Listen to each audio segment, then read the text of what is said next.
everybody. We're back in studio today with a special guest, Kameron Moore, my very first lady cat or cheerleader, for episode number 3 of Elite Athlete Interview. Cam, how are you doing today? I'm doing pretty good. Thank you for taking time out of your day to come in studio and talk to us. Of course. Okay, so right off the bat, you're extremely athletic. Like, you played volleyball last year, you did JV cheer, this year you did varsity cheer. What other sports did you play growing up? When I was younger, I never really played like sports. I always did dance and cheer and stuff, like little league cheer for like little league football teams. So like that's about it. But when I was in 7th grade, I played basketball and I did track in junior high. And my freshman year, I did high jump. So and 8th grade year. So you've basically done it all. Never softball. Okay, so cheer takes a ton of athleticism. Like, I don't know if people realize how much time and effort that goes into like all of y'all's jumps, your stunts. Like, at what point did you realize that you had all that? Like, you had all the tools to be able to do what y'all do? Honestly, when I was first trying out for cheer, I wasn't very good. But then I just worked my way up. So there was never really a point where I was like, I got this. But like, I mean, just like gradually, doing it. When I started tumbling, that's when I really started getting into it. See, and tumbling is insane to me. I don't know how y'all do that. Okay. So what was your prep work and this off season like getting ready for cheer tryouts this season? I guess just working on my jumps and tumbling and like stretching so I can be more flexible and stuff like that. And obviously just like. And you put in some extra work too at Dynamic, mm-hmm. right? Yeah, I go do tumbling classes there on Wednesdays and Saturdays, but I don't always go. Okay, tell me about your knee injury. Like, what happened exactly and how was that recovery process for you? Okay, so I was jumping on my aunt's trampoline and I did a full and I landed wrong. And you know how you're like twisting in the air, my knee popped out. So like my body went this way and my knee went that way. Ooh. So I was like laying there and my aunt's trampoline so far from her house. So I was like screaming and nobody heard me for like 5 minutes. Like I was just laying there. And it looked so ugly. It was so crazy. But the recovery didn't take as long as I thought it would. I thought it was the end of the world whenever that happened because like I couldn't do anything. But I went to physical therapy and I wear my knee brace now, even though it still pops out sometimes. But so, I mean, that's good that you at least avoided surgery. They were able to fix it with just physical therapy. So that's good. I mean, I always feel like, anytime you talk to athletes, it's, surgery is beneficial in the short term, but eventually in the long run, later down in life, it kind of catches up with you. How excited were you when you found out you made varsity this season? I was like 10 out of 10.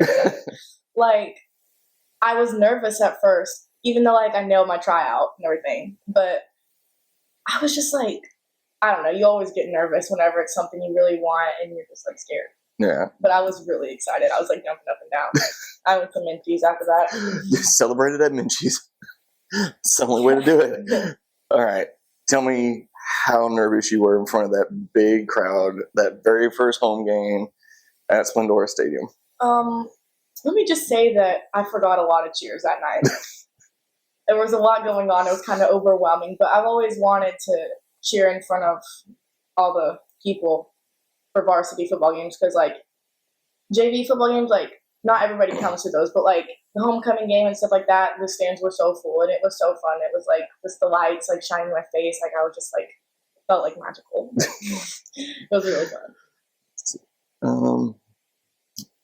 Do you plan on trying out for any more sports this year, like maybe track, and then or any sports leading into next season? Probably not. I'm probably just gonna focus on cheer. I've tried other stuff, but like it always just comes back to this. Like that's just what I feel like I'm good at and what I like. So I just remember you being really, really talented at volleyball. How much different was your competition cheer experience at UIL this year versus your Friday Night Lights cheer, because it's two totally different animals. A lot of people don't realize that, like, it's total different routines. The practices are a lot more strict, a lot more different. So just kind of tell me, like, your experience as far as competing at UIL versus cheering on a Friday night, and then the practices and the prep work leading up to it. I definitely prefer to cheer on a Friday night than go to UIL. But I had a lot of fun at competition. Like, we worked really hard and we had really good choreography. I loved it. It was a lot of fun, but we definitely worked a little too hard sometimes. Like, I was like so tired. Yeah, but it only made y'all better, and y'all did. did so much better this year than last year, from what I heard. Like, we really did. We got almost last year, but this year we improved a lot.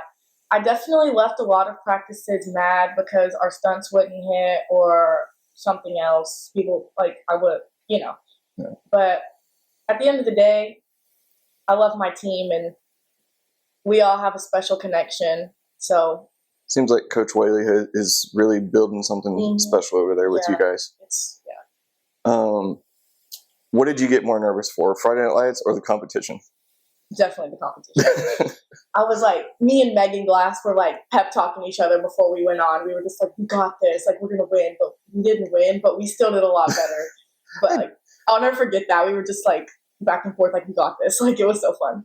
I loved it. That, just building team unity and stuff, like going through all that prep work leading up to it, and the team bonding, like, of, like, hey, let's, it's about us now. Like, we're cheering for us. It's not, y'all are so accustomed to cheering for a sport. So this is like the first time where, like, the spotlight is entirely on y'all. So that's got to be like a great feeling. It really is. It's just like, I don't even know how to explain it. I had a lot of fun when I was competing, and yeah, I did. Okay, so I have to ask. Some people may know this, may not know this, but you have a Splendora legend in your family tree. What is it like having probably the greatest softball player to ever play at Splendora as your aunt? It's really, I'm really proud of her, I guess. Like, it's like, yeah, my aunt's on the wall in the gym. Like, that's her. I mean, she nearly averaged, like, a no-hitter, like, every time she pitched. Yeah, she's like, crazy. That's crazy. There's pitchers that go their entire career and don't get one. And it was just another day in the office for her. Yeah. I mean, I never wanted to play softball growing up, even though she tried to teach me. But I don't know, it's definitely really cool. And I always ask her about it, and yeah. So, has she been an influence on you? Like, have you been able to, like, go to her for advice on different sports that you've played, or, Definitely. She's definitely helped me a lot with, like, volleyball and stuff like that, because, she did all of it, even though softball was her main sport. Well, Cam, thank you for sitting down with me today. You're welcome. I appreciate your time. Of course. Everybody, that's episode 3 for Elite Athlete Interview. Stay tuned. We have a lot more interviews lined up. My full interviews are going to be posted on Facebook, Instagram. I'm about to get a YouTube channel started. Like I've said before, maybe with a little bit of luck, some college coaches might stumble across these videos and get to know our athletes a little bit off the court and off the field. Thank y'all for tuning in, and I appreciate y'all's time as always.